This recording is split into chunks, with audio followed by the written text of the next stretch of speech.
Oh.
கொஞ்சம் அங்கேயே நில்லுங்க ப்ளீஸ்.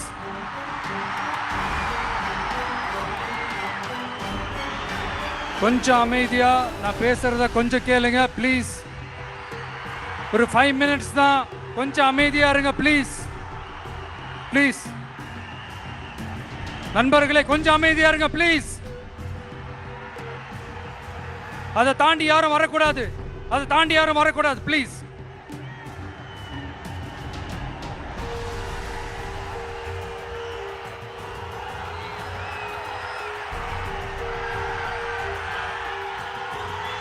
என் நெஞ்சில் குடியிருக்கும்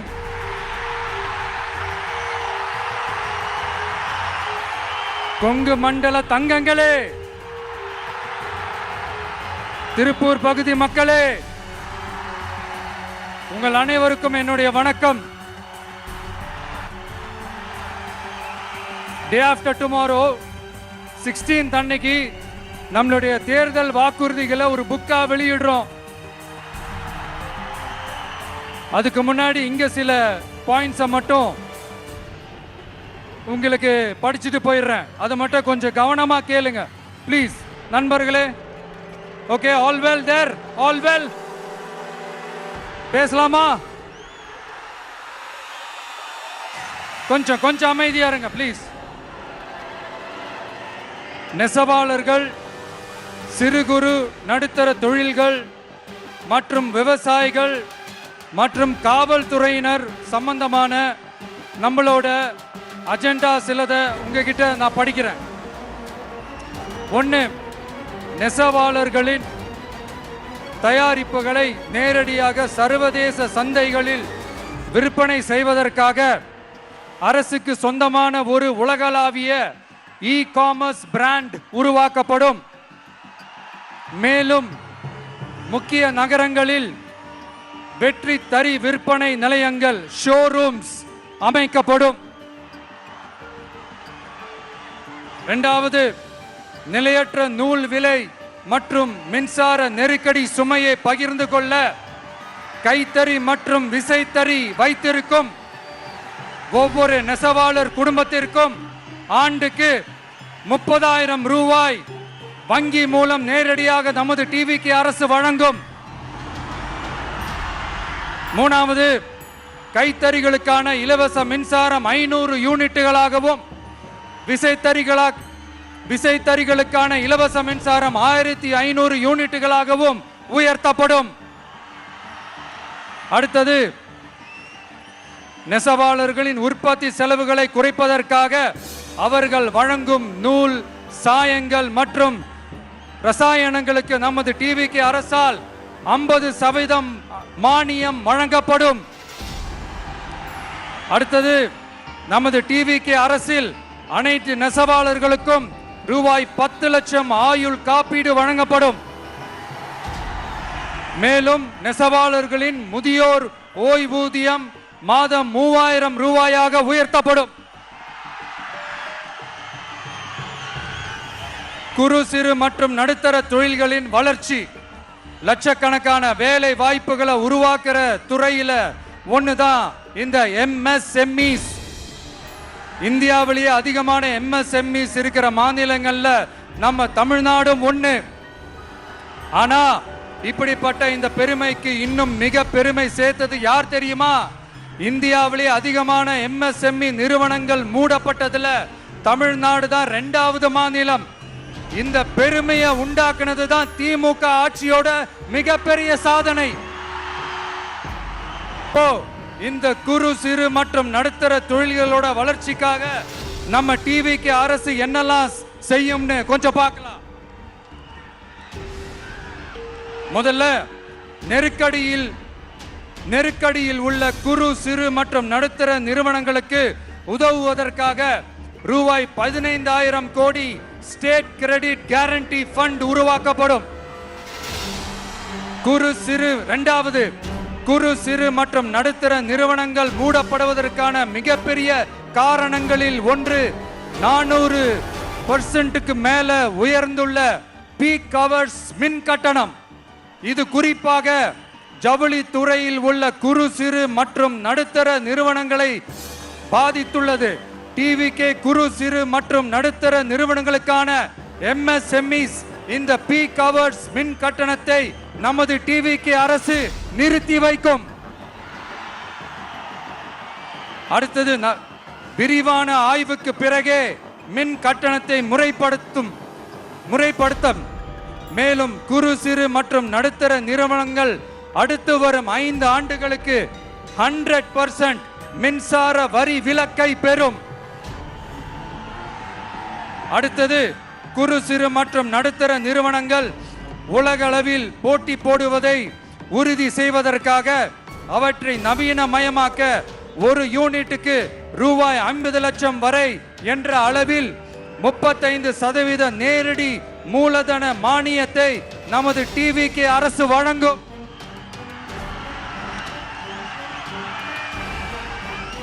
அடுத்து நம்ம எல்லாருக்கும் சோறு போடுற நம்ம தெய்வங்களான விவசாயிகளுக்கான அஜெண்டா கொஞ்சம் படிப்போமா? 5 ஏக்கருக்கு குறைவான நிலமுள்ள விவசாயிகளுக்கு வேளாண் கூட்டுறவு சங்கங்களில் வாங்கிய பயிர்க்கடன் முழுமையாக தள்ளுபடி செய்யப்படும். 5 ஏக்கருக்கு மேல் உள்ள விவசாயிகளுக்கு 50% தள்ளுபடி செய்யப்படும். அடுத்தது குறைந்தபட்ச ஆதரவு விலைக்கு MSP சட்டப்பூர்வ உத்தரவாதம் வழங்கப்படும். நெல்லுக்கு ஒரு குவிண்டாலுக்கு 3,500 ரூபாயும் கரும்புக்கு டன் ஒன்றுக்கு 4,500 ரூபாயும் வழங்கப்படும். உழவர்களின் தோழன் திட்டத்தின்படி குத்தகை விவசாயிகள் மற்றும் விவசாய தொழிலாளர்களுக்கு ஒரு குடும்பத்திற்கு ஆண்டுக்கு ரூபாய் 10,000 ரூபாய் அவர்களின் நேரடி முதலீட்டு ஆதரவு தொகையாக வழங்கப்படும். 100% பயிர் காப்பீட்டு திட்டத்தின்படி பயிர் பாதுகாப்பு உறுதி செய்யப்படும்.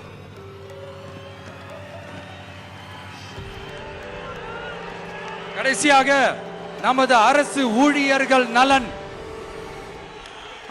ஊழியர்களின் நலனுக்காக பழைய ஓய்வூதிய திட்டம் மீண்டும் வழங்குவது குறித்து நமது டிவிகே அரசு கனிவுடன் பரிசீலித்து மதிப்பீடு செய்யும். அடுத்தது 5 அல்லது அதற்கு மேற்பட்ட ஆண்டுகள் தொடர்ச்சியாக அரசு பணியை நிறைவு செய்துள்ள அனைத்து தற்காலிக ஆசிரியர்கள், செவிலியர்கள் மற்றும் எழுத்தர் பணியாளர்களை நமது டிவிகே அரசு பணி நிரந்தரம் செய்யும். 3வது பதவி உயர்வுக்கு பணம் பெறும் கலாச்சாரத்தை நமது டிவிகே அரசு முடிவுக்கு கொண்டு வரும். அனைத்து அரசு ஊழியர்களின் இடமாற்றங்களும் வெளிப்படையான மற்றும் கால வரையறைக்கு உட்பட்ட முறையில் நடைமுறைப்படுத்தப்படும். 4வது காவலர்களின் அடிப்படை மாத ஊதியத்தை 18,200 ரூபாயிலிருந்து 25,000 ரூபாயாக நமது டிவிகே அரசு உயர்த்தும். அதிக மன அழுத்தம் உள்ள பணிகளில் ஈடுபடும் காவலர்களுக்கு பணிப்படியாக மாதம் 1,000 ரூபாய் கூடுதலாக வழங்கப்படும். காவலர் நலன் மற்றும் பணி நிபந்தனைகள் சட்டத்தை, அதாவது police welfare and working conditions act நமது டிவிக்கு அரசு இயற்றும். அச்சட்டத்தின்படி காவலர்களின் பணி நேரங்கள் முறைப்படுத்தப்படும். அதிக பணி சுமை கொண்ட காவலர்களுக்கு வாரத்திற்கு ஒரு சுழற்சி முறை விடுமுறையை உறுதி செய்யப்படும். சலவை படியை அதாவது வாஷிங் அலவன்ஸ் 500 ரூபாயிலிருந்து 1000 ரூபாயாக உயர்த்தப்படும். மேலும் மதுரை, கோயம்புத்தூர், திருச்சி, திருநெல்வேலி, சேலம் மற்றும் வேலூர் ஆகிய இடங்களில் காவலர் நல மருத்துவமனைகள் நமது டிவிக்கு அரசு நிறுவும். கடைசியாக பெண் காவல்துறை அதிகாரிகள் பாதுகாப்பு நெறிமுறை அல்லது பாதுகாப்பு பணிகளுக்கு பணியமர்த்தப்பட மாட்டார்கள். பெண் காவல்துறை பணியாளர்களுக்கென தனி ஓய்வறைகளும் நடமாடும் டாய்லெட் யூனிட்டுகளும் அமைக்கப்படும்.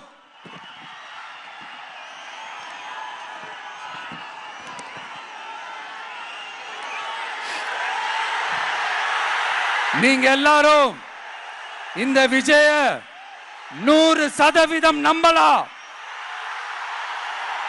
நான் உங்களுக்காக மட்டும்தான் வந்திருக்கிறேன். உங்களுக்காக நன்றி கடன் செலுத்துறதுக்காக மட்டும்தான் வந்திருக்கிறேன்.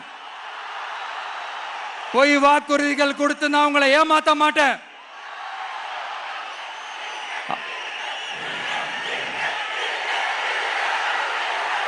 அதனால உங்க அண்ணனுக்கு, உங்க தம்பிக்கு, உங்க மகனுக்கு, உங்க பிள்ளைக்கு